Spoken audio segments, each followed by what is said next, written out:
Israel ha anunciado medidas preventivas como la suspensión de clases y restricción de reuniones para los próximos días ante la alerta del posible ataque iraní en represalia al ataque mortal contra su embajada en Damasco. El ministro de Defensa israelí, Yoav Gallant, ya se reunió con el jefe del Estado Mayor para evaluar la situación. Irán confirma haber capturado un barco vinculado a Israel en la zona marítima ubicada entre el estrecho de Hormuz y el Golfo de Omán. Una confirmación que llega horas después de que Joe Biden amenazara a Teherán si ataca el territorio israelí. En Estados Unidos, algunos sondeos comienzan a indicar un recorte de intención de voto entre Joe Biden frente a Donald Trump, una tendencia reflejada en las últimas semanas que, sin embargo, no excluye que gran parte del electorado siga denostando la gestión del demócrata. Bienvenidos a un nuevo informativo de France 24. Yo soy Rodrigo Sedano y es un placer estar con ustedes. Israel ha anunciado el cierre de escuelas y la suspensión de todas las actividades escolares y extracurriculares en los próximos días. La Fuerza Aérea está en alerta y decenas de aviones están ya listos y patrullando los cielos del país. Asimismo, Jordania cerrará su espacio aéreo temporalmente ante la probabilidad de que su territorio sea sobrevolado por misiles entre Irán e Israel. El ministro de Defensa israelí, Yoav Gallant, ya se reunió con el jefe de Estado Mayor para evaluar la situación. Así lo anunciaron las fuerzas israelíes. Tras una evaluación de la situación, se determinó que a partir de las 23 horas de esta noche se realizarán cambios en las directrices defensivas del Comando de Frente Interior. Como parte de los cambios, se decidió prohibir las actividades educativas en todo Israel. En las zonas verdes, las reuniones estarán limitadas a 1.000 personas. También este sábado Irán anunció la incautación de un barco vinculado a Israel cerca del estrecho de Hormuz entre Irán y Emiratos Árabes Unidos en medio de preocupaciones por posibles represalias de Irán en contra de Israel. Esto después del ataque israelí contra militares iraníes en Damasco el 1 de abril. Anteriormente este sábado Israel también advirtió a Irán que sufriría las consecuencias de una escalada en la región. Este video difundido en redes sociales supuestamente muestra guardias revolucionarios iraníes incautando un buque portacontenedores que estaría vinculado a Israel en el estrecho de Hormuz. Según la agencia de noticias iraní IRNA, el buque MCS Aries está gestionado por una filial de la empresa Zodiac, propiedad de un rico empresario israelí. El video es anónimo y no ha sido autenticado. Sin embargo, ilustra la escalada de tensiones entre Israel e Irán. Justo después del anuncio de la incautación del barco, el tono ha vuelto a subir un nivel entre Tel Aviv y Teherán. Irán sufrirá las consecuencias de su decisión de intensificar la situación. Israel se encuentra en estado de alerta. Hemos fortalecido nuestra capacidad para proteger a Israel contra futuras agresiones iraníes. También estamos listos para tomar represalias. Este incidente ocurre en un clima de crecientes tensiones desde el inicio de la guerra en Gaza. El 1 de abril, un ataque al consulado iraní en Damasco dejó varios muertos, incluidos 2 altos comandantes de los guardianes revolucionarios. Irán acusa a Israel y promete tomar represalias. El régimen malvado cometió un error. En este sentido, debe ser castigado y lo será.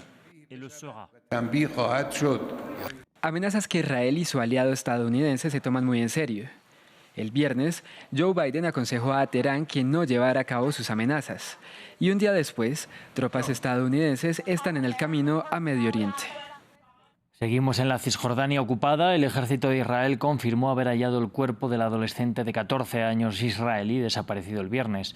Desde el anuncio de su desaparición, colonos israelíes armados han matado a un joven palestino de 25 años y han incendiado y destruido casas y automóviles en zonas cerca de Ramallah. Desde el 7 de octubre, tropas y colonos israelíes han matado a más de 460 personas en la Cisjordania ocupada. En la Franja de Gaza, Israel ha asesinado al menos 52 personas en las últimas 24 horas. Nuestra corresponsal en Israel y los territorios palestinos, Yanira Gómez Muñoz, nos amplía.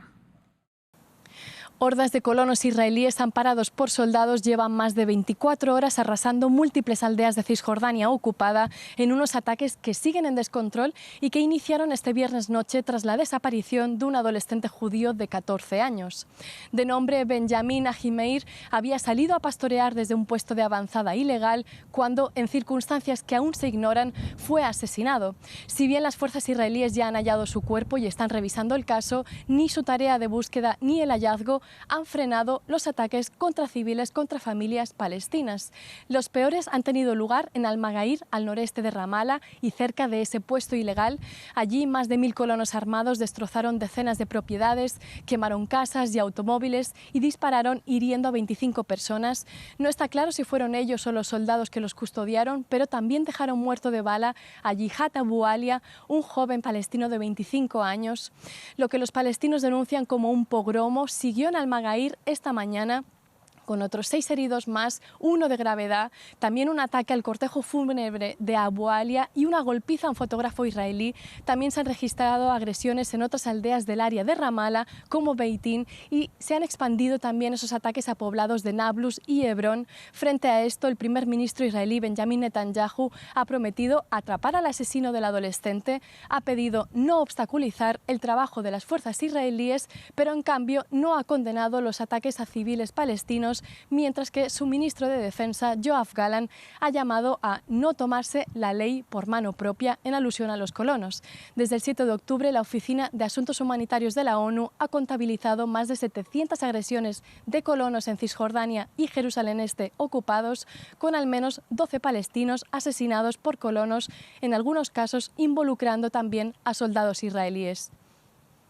En noticias de Estados Unidos, este sábado el periódico The New York Times publicó un nuevo sondeo electoral en el que se advierte que el presidente Joe Biden estaría recortando distancias con Donald Trump de cara a las elecciones del 5 de noviembre. Una tendencia reflejada en las últimas semanas que, sin embargo, no excluye que gran parte del electorado siga denostando la gestión del demócrata. Estos datos se dan también a las puertas de que inicie el primer juicio penal contra el expresidente republicano. Marta Moya tiene el informe. Biden recorta distancias de cara a las elecciones del 5 de noviembre. Según el más reciente sondeo electoral publicado el sábado por el periódico The New York Times y la empresa demoscópica Siena College, el presidente estadounidense ha prácticamente eliminado la ventaja inicial con la que partía el republicano Donald Trump a inicios de año. 46 y 45% respectivamente, con un electorado del 8% que sigue indeciso. Unos datos que se alejan de la distancia de 5 puntos que le sacaba el exmandatario hace unas semanas. Esta tendencia también se ha visto reflejada en otras encuestas a lo largo de los últimos días. No obstante, más del 60% de los ciudadanos consultados considera que el país norteamericano va en la mala dirección y el 80% afirma que la situación económica no es buena, por lo que el presidente mantiene más de un 55% de desaprobación. Una gran parte de los electores considera que Biden es muy mayor para optar a la reelección. A mi edad, las cosas están más claras que nunca. Conozco la historia de Estados Unidos a fondo. He sido testigo de la lucha entre fuerzas enfrentadas en la batalla por el alma de nuestra nación, Estados Unidos hacia el pasado y los que quieren llevarla hacia el futuro. La cifra de aprobación no es mucho más alentadora para Trump, que cuenta con una opinión desfavorable para más del 52% de los estadounidenses, justo antes de que el lunes dé inicio el primer juicio penal en su contra por la presunta falsificación de registros comerciales y el soborno a la actriz porno Stormy Daniels.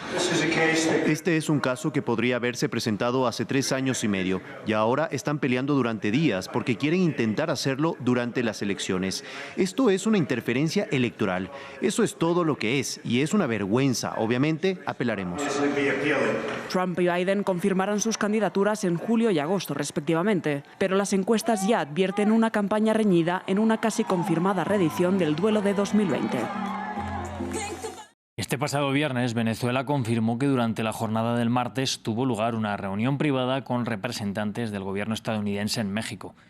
En ella discutieron sobre las sanciones y el cronograma convenido para el alivio de estas en el marco de la libre participación de la oposición en las próximas elecciones de julio. Para analizar el encuentro hablamos con Luis Peche Arteaga, él es magíster en consultoría política.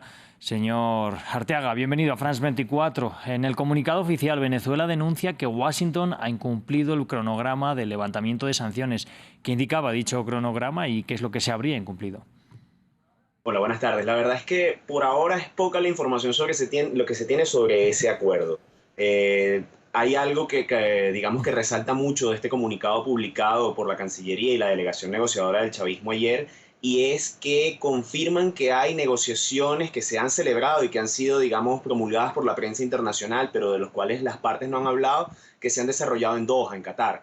de ese acuerdo la opinión pública no conoce los detalles, ¿no? Así que es difícil decir si Estados Unidos ha incumplido o no, porque el contenido de ese acuerdo no se conoce. Lo que sí se conoce es el acuerdo de Barbados, que es este acuerdo público que firmaron la oposición y el gobierno de Venezuela para generar, digamos, condiciones favorables o medianamente justas de cara al proceso electoral presidencial que se va a celebrar en julio en Venezuela y del cual hasta ahora hemos visto pocos avances. Claro. Te lo resumo, básicamente la no participación de los principales candidatos políticos opositores, incluyendo a María Corina Machado, que es la ganadora de las primarias. Sí, precisamente sobre eso le quería preguntar. ¿Está también, por tanto, el gobierno de Venezuela incumpliendo su parte del acuerdo? Sí, la verdad es que estamos a las puertas de un colapso general de este acuerdo. El 18 de abril se cumple el límite para saber si Estados Unidos va a postergar o no estas licencias que ha otorgado con relación a materia de relajamiento de sanciones al gobierno venezolano, tema petrolero y demás.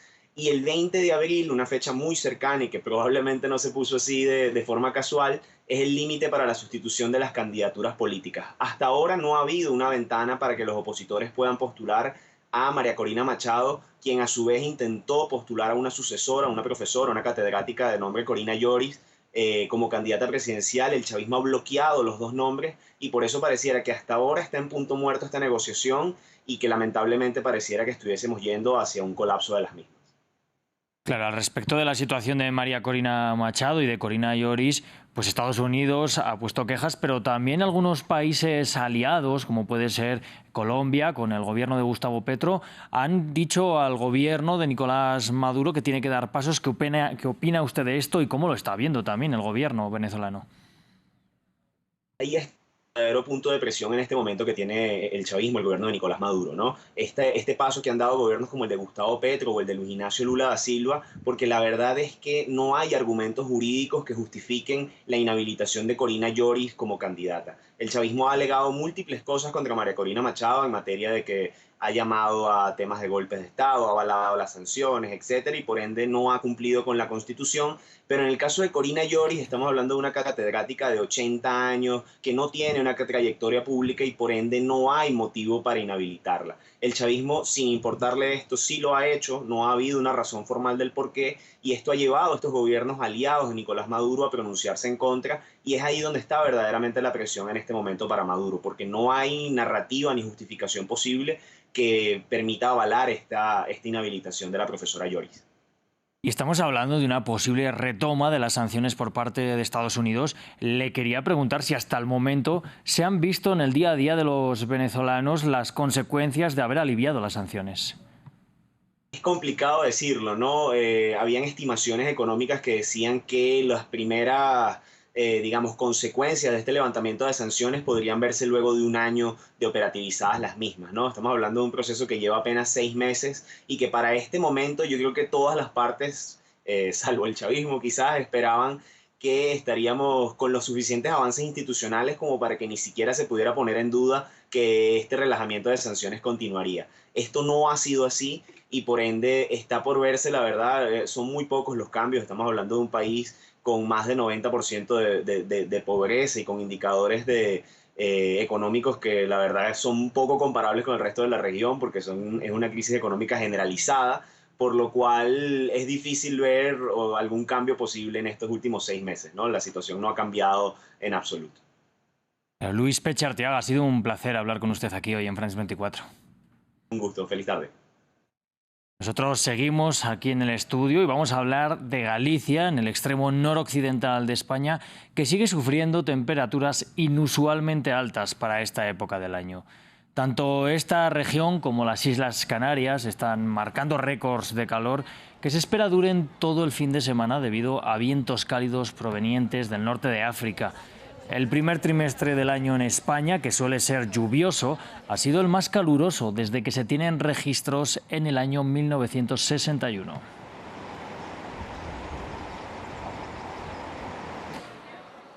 Con las imágenes del inusual calor en España vamos a cerrar este informativo, pero recuerden que nosotros seguimos aquí en France 24, volvemos en apenas unos minutos y siempre pueden ampliar toda esta y mucha más información en nuestro sitio web france24.com.